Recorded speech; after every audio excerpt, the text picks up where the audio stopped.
a length of time, my client AJ got out of the vehicle and went over to the driver's side, and she asked Gregory Jr. if his vehicle had reverse. And her intent wasn't to be nasty, like, does his vehicle have reverse? Her intent was maybe he was having problems with his reverse, and what were they going to do next?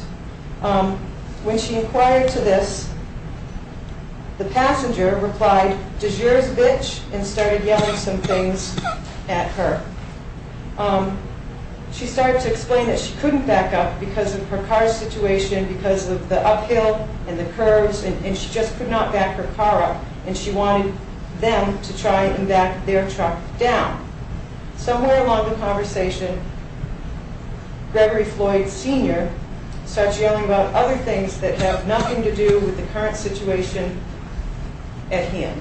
Starts yelling, I guess there's logging that's going on, there's been boundary line issues, there's been issues with who is going to maintain the road, who pays for plowing, who pays for maintenance. All this stuff starts coming up.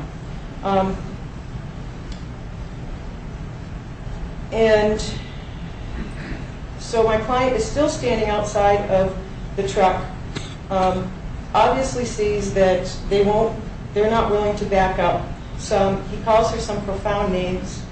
I can be specific if you'd like, but I don't. No, I think the word is profane. Profound, sorry. Profane. Did I say profound? Profane. Sorry, profane names. My client goes back to her car, and Gregory Floyd Sr. gets out of his vehicle and follows her back to her car. At this point, my client gets nervous. She gets in her car, shuts the door, and rolls up the window. And he's yelling at her and pointing his finger at her and trying to intimidate her, and she's trying hard not to act intimidated or scared. She has no cell phone. She has no cell phone service. And she has this man standing outside of her car that's yelling things at her and discussing issues that have nothing to do with the situation at hand. She sits there and just ignores him. He walks back to the passenger side vehicle, and she said it seems like another 5 minutes. He gets out of the truck again, and she gets out of the truck again, and he gets out of the truck. Gregory Floyd Sr. gets out of the truck and says, "I need you to move out of the way," and starts calling her names again. She says, "I can't," and then he tells her that he can push her right off the road. She rolls her window down just enough to hear him. Well, counsel, I've read the petition. Okay. I'm familiar with the facts of the petition. Essentially, the facts go on to indicate that at some point Mrs. Floyd appeared. There was a further discussion, interaction. Ultimately, the Floyd vehicle backed up. There was a further interaction at or near the intersection of the road and the right-of-way, Yep. And ultimately your client left. And as the result of this long series of interactions that day, she's in fear for her safety. She is, and it's due to the situation, the stuff that he was saying to her. While she's stuck in her vehicle, she can't move it. She has no access to a phone. Gregory Floyd Jr. goes up to the house, gets someone else, whom my client thought was a logger. That person ended up being Mrs. Floyd. Yes. At some point, Mr. Floyd tells her, "We're going to be here all day if you won't move your car, bitch." And then says, "You have a place to go and I don't. Do you want me to pull a gun on you?" And my client responds, "No, because I know you'll use it." And he called her another inappropriate name and said, my client told him that she'd call the police. He laughed at her, told her that a lot of his friends are in the police department and that these other issues are a problem. Again, she's stuck there. She can't move, and she has these 3 people that are all intimidating her and calling her names and threatening her with a gun.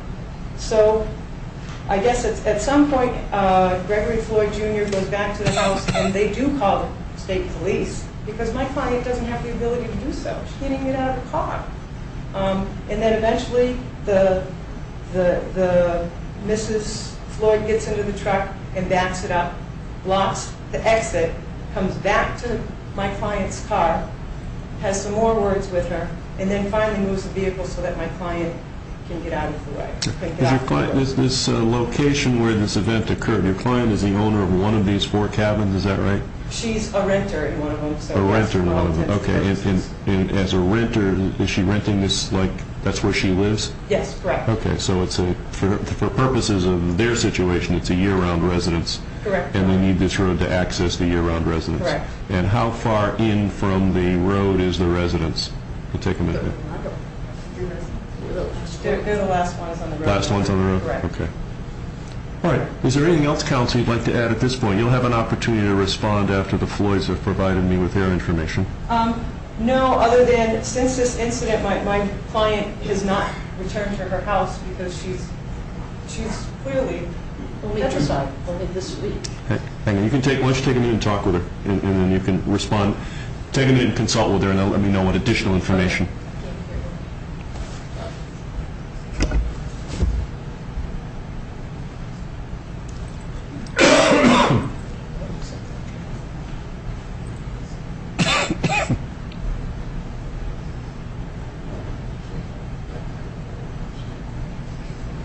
No, at this point, Your Honor, we're going to conclude our offer of proof. All right. Thank you, counsel.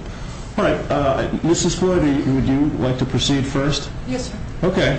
What information would you like to provide to me in connection with this matter you think would be helpful? On the day of the incident, my husband had a 9 o'clock doctor's appointment. My husband has a heart condition, he has type 2 diabetes, and he's had over 16 major back surgeries. My son was taking his father to his doctor's appointment. Your son was driving the dad? My son was driving Okay. his father. Mm-hmm. Now, my husband was leaving in the morning to get to that doctor's appointment because our plow gentleman had to come and plow out. We called the doctor, told the doctor he was running late, and then they left after we were plowed out, and they went to the doctor's appointment. I got a phone call from my son on his cell phone before leaving the doctor's appointment to inform me that they were on their way home. His father was not feeling well. They needed to get home to check my husband's sugar levels, so they were coming straight home. Now, on Hummingbird Lane, there's no cell service. We don't get a signal. It's not unusual in the North Country. No, it's not unusual at all. Now, I have a copy of our warranty deed and our boundary line agreement that shows our deeded right of way. Tell me about I understand that these folks are at the end of the road. Where are you folks? They're all the way up at the very top of the road. Where's your property? We're right below them. Okay, so there's 2 ahead of you, and then there's you. As you come into Hummingbird Lane, there's a straightaway, and then there's the start of an S-curve. You go up a little bit of a hill, you turn like another S-curve, then there's a cabin to your left. You continue on, go around another curve, and then on the left, again, would be our cabin. Then you continue up